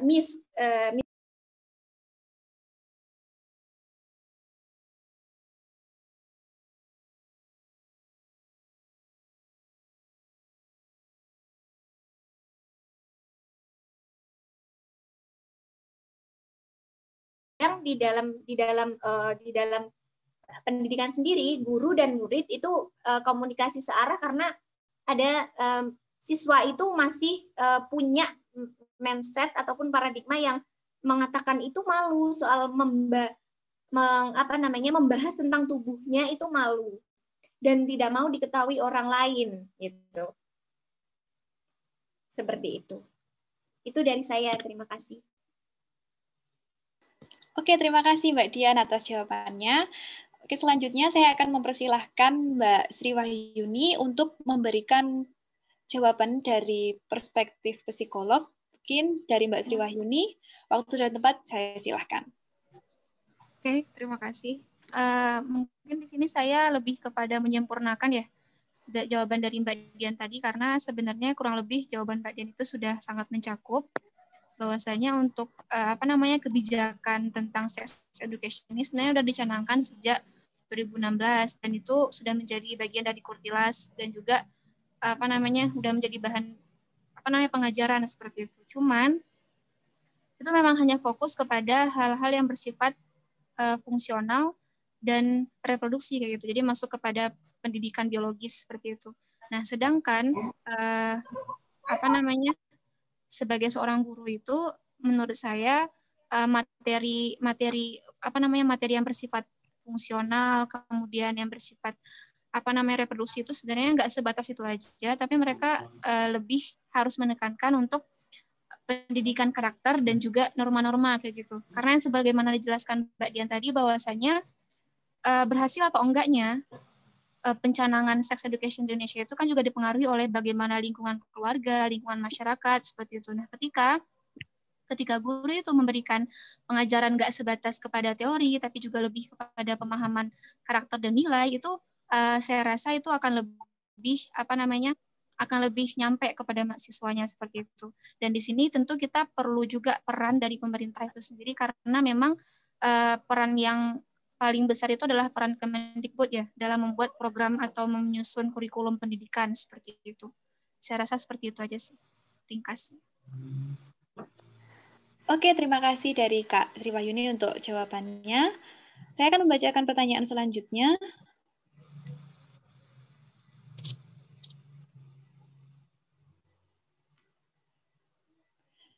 Dari Siti Sopiatu Rosidah, Kak izin bertanya, cara membentuk karakter anak itu bagaimana ya Kak? Nah, oke.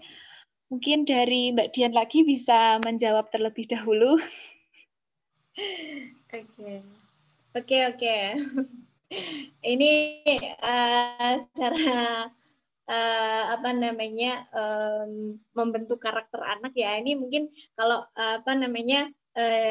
saya ibu-ibu yang sudah berkeluarga dan memiliki anak mungkin lebih paham soal bagaimana ini memahami anaknya masing-masing. Tetapi pada dasarnya pembentukan karakter itu karena kita juga sebagai anak ya, karena itu juga sebagai anak ini saya tidak bermaksud menggurui ya, ini untuk ibu-ibu, saya juga belum berkeluarga jadi dan punya anak, jadi ya sebatas pengetahuan saya tentang dari beragam sumber karakter itu ketika kita kebanyakan anak itu kalau dilarang itu kan juga susah. Jangan A, jangan B, jangan ini, jangan itu. Kata jangan itu merupakan perintah. Jadi kalau misalnya bagi anak ini juga seperti itu. Jadi diusahakan dalam membentuk karakter anak itu mengeluarkan kata jangan, meminimalisir kata jangan. Karena berdasarkan pengalaman saya kepada adik-adik saya yang yang masih kecil, ketika dibilang kamu jangan bermain sama itu karena karena ini kamu nanti bisa terpeleset di sana atau gitu. Karena basisnya anak itu penasaran, jadi dituruti bahwasannya kalau kamu melakukan A, maka konsekuensinya B. Jadi kalau misalnya kamu tidak boleh kalau kamu menyentuh tubuh temanmu, otomatis tubuh temanmu itu bukan hak kamu untuk menyentuh tubuh temanmu. Kalau misalnya kamu seperti itu, kalau kamu misalnya tubuh kamu disentuh orang lain, kamu marah nggak? Misalnya, atau kamu merasakan apa? Nah, basis dialog dalam membentuk karakter dalam konteks karakter di sini ya tentang seks ya, itu jadi memfasilitasi pertanyaan dengan mengajak mereka berbicara dan berpikir dalam imajinasi mereka itu jauh lebih efektif saya kira daripada ada kata larangan-larangan, dan itu akan membentuk ketika moralitas anak fase anak membentuk karakter itu kan biasanya dibenturkan dengan karakter itu dibenturkan dengan keagamaan, kedua dengan moral-moral yang ada di budaya kita. Nah, memasukkan nilai-nilai itu mungkin tidak semudah ketika kita ketika menyuruh orang menyuruh anak dewasa, bahkan anak dewasa pun juga kadang ketika dibumbui kalau melakukan ini dosa, malah itu menjadi tantangan, ini dosanya di mana gitu. Tapi ketika proses dialog itu tercipta, maka seiring berjalannya waktu, dia akan menginternalisasi, kalau apa yang dikatakan oleh orang tua atau wali saya ataupun kakak saya ataupun guru saya itu benar, ternyata konsekuensinya seperti ini. Jadi lebih baik disuguhkan dengan akibat-akibat yang nanti bisa diterima. Jadi mengajarkan suatu pendidikan yang lebih ramah terhadap anak. Itu juga salah satu membentuk karakter menjadi anak-anak yang anak-anak yang komunikatif dan juga bisa menghargai orang lain. Itu mungkin dari saya, mungkin Mbak Sri itu lebih paham soal pembentukan karakter berdimensi psikologis. Oke, terima kasih dari Kak Dian untuk jawabannya. Dan saya akan melanjutkan kepada Kak Sri, mungkin bisa membantu menjawab, menambahkan, atau bagaimana. Silahkan, waktu dan tempat saya silahkan. Oke, terima kasih Kak Moderator. Sama seperti pertanyaan pertama, saya juga menambahkan jawaban dari Kak Dian. Kalau menurut saya, ini ternyata pesertanya ada yang dari ibu-ibu ya, Masya Allah. Saya mohon maaf tadi ibu-ibu kalau misalkan pas pemberian materi ada salah kata atau sebagainya. Jadi kalau menurut saya, untuk pendidikan karakter ya, tadi pertanyaannya. Iya Kak, pendidikan karakter. Iya, bagaimana membentuk karakter pada anak. Kalau saya itu lebih kepada ini Kak, bagaimana kita memberikan pengajaran itu berdasarkan kebutuhan si anak. Jadi based on age, jadi kayak tergantung fase umurnya seperti itu. Saya pernah mendengar dosen ngobrol memberikan pelajaran ketika di kuliah, tapi saya lupa diksi yang pasnya. Intinya ketika mereka usia remaja kayak gitu, sebagaimana yang saya paparkan di materi tadi, jadikan mereka sebagai seorang teman kayak gitu. Karena kan cenderung kita mungkin orang tua, kalau saya kan belum menikah ya, jadi saya belajar dari orang tua saya, cenderung mungkin pengajaran klasik itu lebih kepada seperti yang dibilang Kakak Dian tadi, bahwasannya menghindari kata-kata jangan seperti itu. Nah, memang ada masanya seorang anak itu kita menjadikan dia layaknya raja. Nah, maksud saya di sini adalah memberikan kebutuhan mereka sesuai porsinya. Misalkan kayak umur 0 sampai 5 tahun itu adalah golden age, di mana seorang anak itu masa mereka untuk mengeksplorasi sesuatu. Nah, benar yang disampaikan Kak Diana tadi, bahwasannya kita harus mengajak anak untuk proses berpikir. Misalkan kayak tadi yang dicontohkan Kak Diana juga kan, nggak melarang dia gitu, nggak melarang misalkan kamu kalau dipegang teman jangan mau ya gitu. Nah itu mereka akan menimbulkan reason why. Kenapa sih saya kalau dipegang teman nggak boleh? Tapi kalau misalkan kita tanya dulu, kita kita pastikan dulu, kita klarifikasi dulu ke si anak, kamu kalau misalkan dipegang teman kamu mau nggak kayak gitu. Nah nanti mereka akan berpikir kayak gitu. Emang kenapa kalau saya dipegang teman saya? Nah itu. Jadi usia 0 sampai 5 tahun kalau menurut saya itu adalah bagaimana kita memberikan porsi kepada anak sesuai kebutuhannya. Karena usia segitu adalah usia bermain.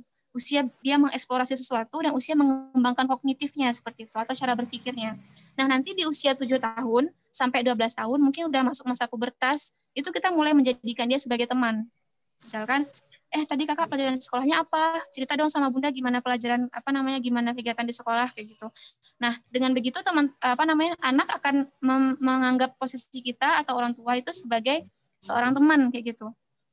Nah, poin karakternya di mana? Poin karakternya adalah ketika kita bisa memberikan kebutuhan kepada anak itu berdasarkan porsi usianya, maka mereka akan tumbuh itu sesuai dengan kebutuhan mereka di usia itu kayak gitu. Jadi peran orang tua di sini itu mereka nggak anggap sebagai sosok yang otoritas seperti yang saya jelaskan tadi. Mereka bukan sosok yang perlu ditakutin, tapi adalah sosok pelindung, sosok pengajar yang bisa mereka temui ketika mereka membutuhkan sebuah pengajaran yang bisa mereka temui ketika mereka kebingungan seperti itu. Jadi kalau menurut saya seperti itu, Kak. Oh iya Kak, Kak Moderator menambahkan sedikit. Biasanya ini pembentukan karakter itu dibebankan kepada sosok ibu saja, tetapi jadi bapaknya nanti membentuk apa gitu misalnya. Tetapi jadi pembentukan karakter itu juga bisa didapatkan oleh keduanya.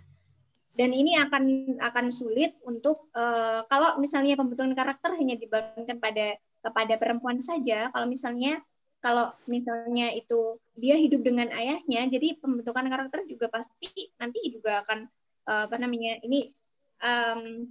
ini tidak mendapatkan itu. Tetapi makanya perempuan dan laki-laki di dalam satu rumah juga harus memiliki suatu peran yang seimbang, pengetahuan dan peran seimbang di dalam pembentukan karakter itu, gitu. Itu saja, terima kasih. Oke, terima kasih Kak. Apa ada yang mau ditambahkan lagi dari pertanyaan kedua ini?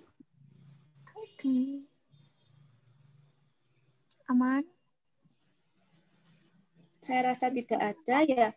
Saya lanjut ke pertanyaan terakhir mungkin, karena waktunya sudah menuju penghujung acara.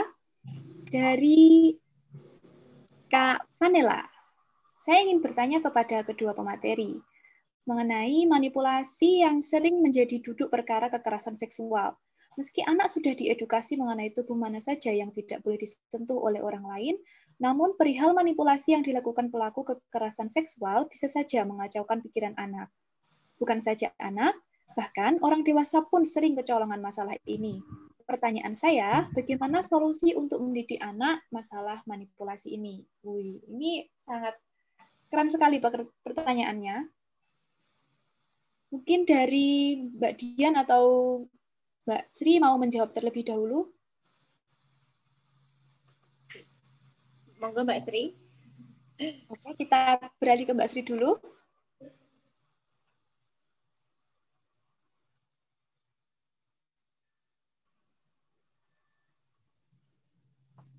Pengalaman?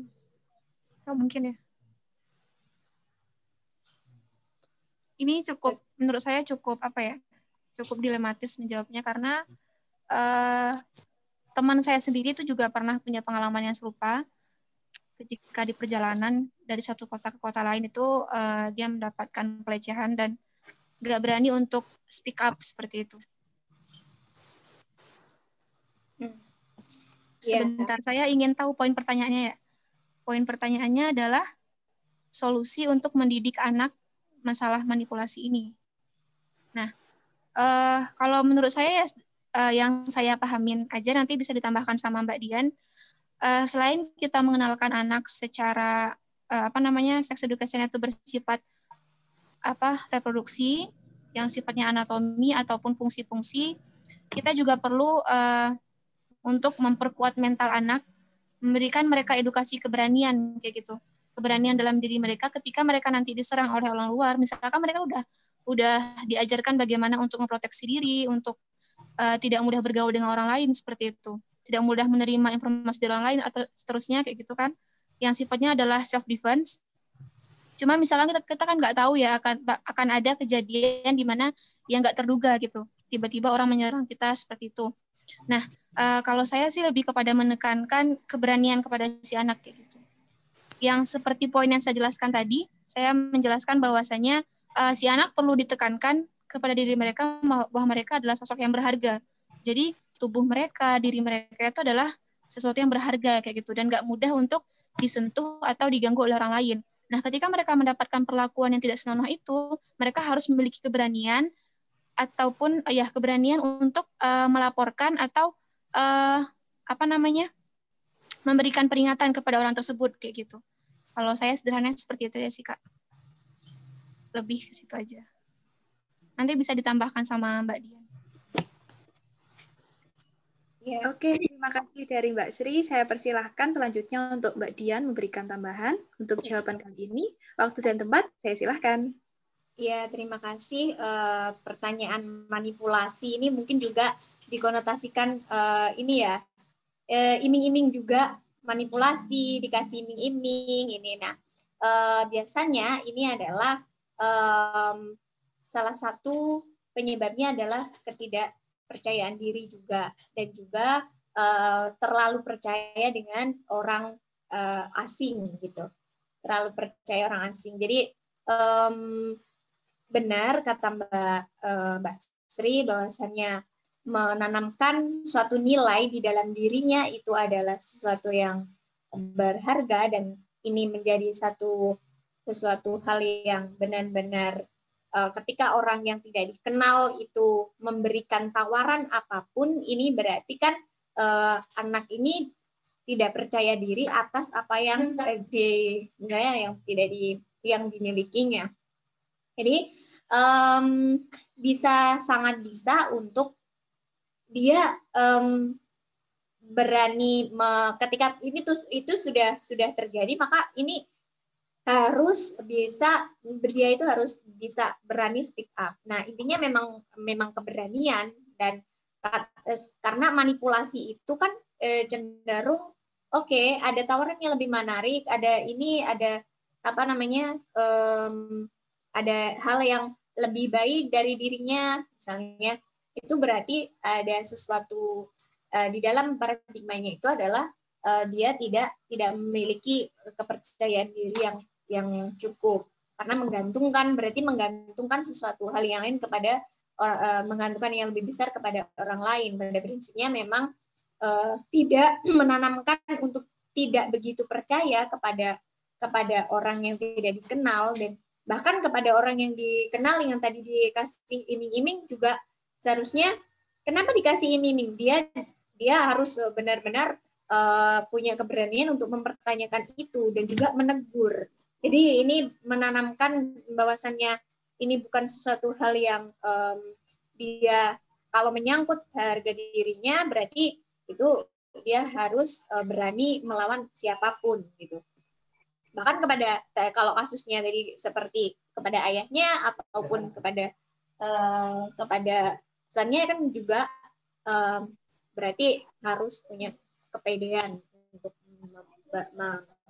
berani bersuara gitu. Itu sih, saya tidak menambahkan apapun.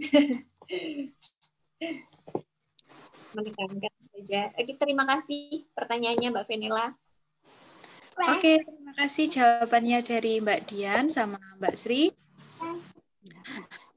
Oke, untuk selanjutnya ada sedikit tambahan dari Bunda Cut. Tapi sebelum itu, saya akan coba share link untuk teman-teman bisa mengisi untuk nantinya bisa di-input sertifikat. Oke, ini saya akan coba masukkan linknya. Oke. Nah, untuk teman-teman silahkan mengisi form yang sudah kami siapkan. Di situ sudah ada form yang nantinya bisa teman-teman isi untuk bisa di-input ke sertifikat selanjutnya.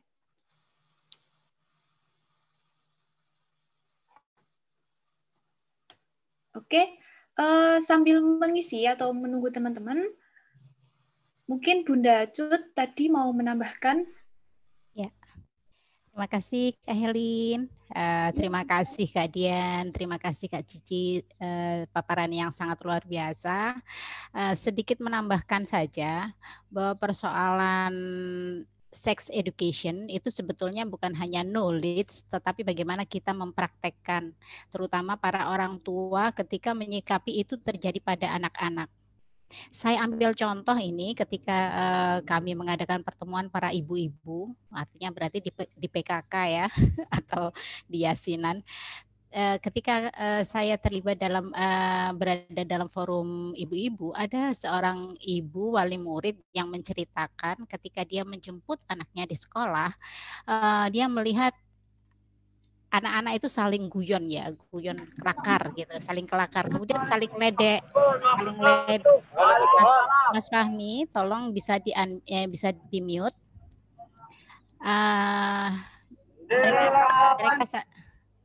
mereka saling ledek, terus kemudian ada yang menyentuh, misalnya menyentuh pantat, kemudian ada yang ngomongin soal dada, itu padahal di sekolah SD. Dan gurunya tahu dan diam saja karena anggapan ketika si ibu teman saya yang cerita itu tadi, apa itu namanya, mencoba mengkonfirmasi, Bu itu anak-anak gitu kok didiamin aja gitu. Si ibu guru itu menjawabnya adalah biasa, anak-anak kan main kan, itu hanya main-main saja gitu. Itu yang pertama. Jadi menganggap anak main-main. Kemudian pada suatu saat ketika saya berkunjung ke salah satu SD di pesisir, itu juga terjadi ketika kami melakukan permainan dengan anak-anak, mendongeng dengan anak-anak, ada sekelompok anak itu yang kemudian mencari apa itu nyisih ya. Nyisih itu bahasa Indonesianya apa ya? Menyingkir dari lingkaran kami, itu mereka guyon, main-main dan kemudian melakukan satu adegan yang itu hampir sama dengan permainan bersetubuh. Nah, waktu itu spontan, waktu itu saya mendongeng dan kemudian spontan saya berteriak, "Pak, itu Pak," gitu kepada gurunya. Dan gurunya ketika melihat itu sama, dolanan kok Bu, mainan aja kok Bu gitu. Nah, jadi dari sini saya simpulkan bahwa sex education itu yang paling penting bukan langsung kepada anaknya, tetapi bagaimana kita memiliki kesepahaman dengan para orang tua dan guru gitu. Sehingga tidak terjadi pembiaran seperti itu. Karena pelecehan itu juga tidak, tadi juga sudah disampaikan, saya hanya menggarisbawahi bisa dilakukan tidak hanya secara tindakan, misalnya disentuh, kemudian dan lain sebagainya, tapi juga melalui verbal atau isyarat, misalnya dipandang gitu ya, dari pandangan mata itu juga bisa berindikasi pelecehan. Nah, jadi yang itu yang kedua. Yang ketiga, kebetulan saya menjadi bagian dari tim penulis modul sekolah dasar, dan salah satu tema yang kita usung, yang kita usung, saking fasihnya ya, yang kita usung itu adalah tentang kesehatan organ reproduksi. Nah, membahas organ reproduksi ketika itu disajikan dalam bentuk modul bisa dibayangkan begitu rumitnya kan, karena konsep yang harus kita usung adalah kejujuran. Jadi ketika kita menyampaikan pengetahuan itu tidak boleh menggunakan istilah-istilah yang memang itu hanya dikenal di lingkungan kelompok tertentu. Nah, tetapi ternyata tidak semua orang tua itu bisa menerima ketika kita mengatakan bahwa oh vagina, oh penis, oh payudara. Itu masih belum bisa menerima, dianggap itu tabu. Nah, artinya apa? Lagi-lagi kesimpulan saya adalah edukasi tentang sex education itu yang paling penting, yang paling utama itu adalah kepada guru, kepada orang tua, sehingga kita memiliki pandangan yang sama bagaimana melakukan sex education itu kepada anak-anak. Benar yang dibilang Mbak Cici, harus benar-benar sejak dini, sejak golden years old. Nah, itu tambahan saya supaya saya senang sekali kalau misalnya para orang tua yang hadir di sini, para kakak-kakak yang hadir di sini nanti juga bisa melanjutkan informasi atau pengetahuan yang didapatkan dari Kak Cici maupun dari Kak Dian. Terima kasih sekali Kak Helin, terima kasih Kak Cici, Kak Dian. Assalamualaikum warahmatullahi wabarakatuh. Waalaikumsalam warahmatullahi wabarakatuh. Terima kasih Bunda untuk tambahannya. Oke, saya himbau lagi untuk teman-teman yang sambil menunggu, silakan mengisi form untuk selanjutnya bisa kita proses sertifikatnya. Oke, sembari saya tutup acara kali ini karena kita memang sudah terbatas materinya, sudah terbatas waktunya.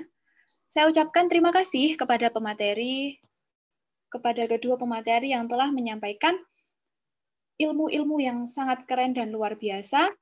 Demikian acara Bincang Santai Pendidikan Seks untuk Anak kali ini.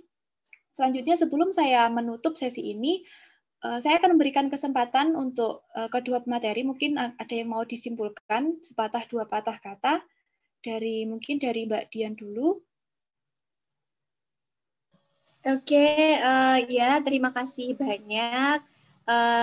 Ini saya juga ini menjadi salah satu langkah saya untuk belajar memahami bahwasannya seks itu penting bagi diri kita dan bagi generasi kita, dan juga semoga kita selalu sehat selalu dan tetap melanjutkan kerja-kerja kemanusiaan. Terima kasih. Oke, selanjutnya dari Mbak Sri, silahkan mungkin ada yang mau ditambahkan sebelum saya tutup sesi kali ini. Oke, sebelumnya terima kasih banyak kepada teman-teman. Di sini saya juga prosesnya belajar karena ini termasuk materi yang baru bagi saya. Closing statement saya adalah mengadopsi ya perkataan Bunda tadi bahwasannya sex education nggak sebatas kepada knowledge, tapi juga lebih ditekankan kepada praktek, penanaman karakter dan norma kayak gitu. Karena tanpa adanya 3 hal poin itu tadi, maka knowledge itu hanya sebatas keilmuan yang hanya berpusat di pikiran, tidak akan terlaksana dan tidak akan bisa memberikan dampak kepada sekitar seperti itu. Mungkin sekian dari saya. Oke, terima kasih disampaikan kepada Mbak Sri. Untuk selanjutnya, saya akan menutup sesi kali ini, tapi sebelumnya saya akan memberikan statement dari saya. Pendidikan seks memang sangat diperlukan.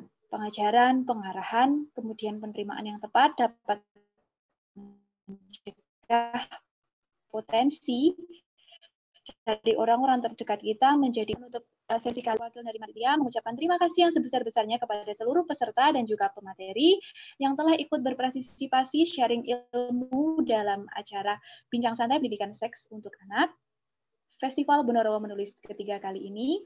Akhir kata, selaku moderator, saya mohon undur diri dan mohon maaf jika ada banyak kekurangan, kesalahan, serta khilaf mungkin dari saya atau mungkin dari pemateri atau mungkin dari panitia yang lain. Terima kasih atas partisipasi dan antusiasme dari semuanya.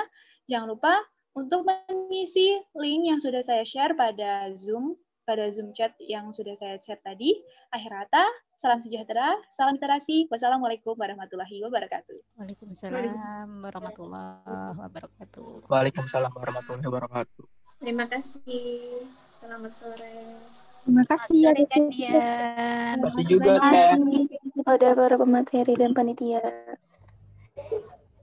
Selamat menjadi orang tua hebat. Amin. Amin ya rabbal alamin.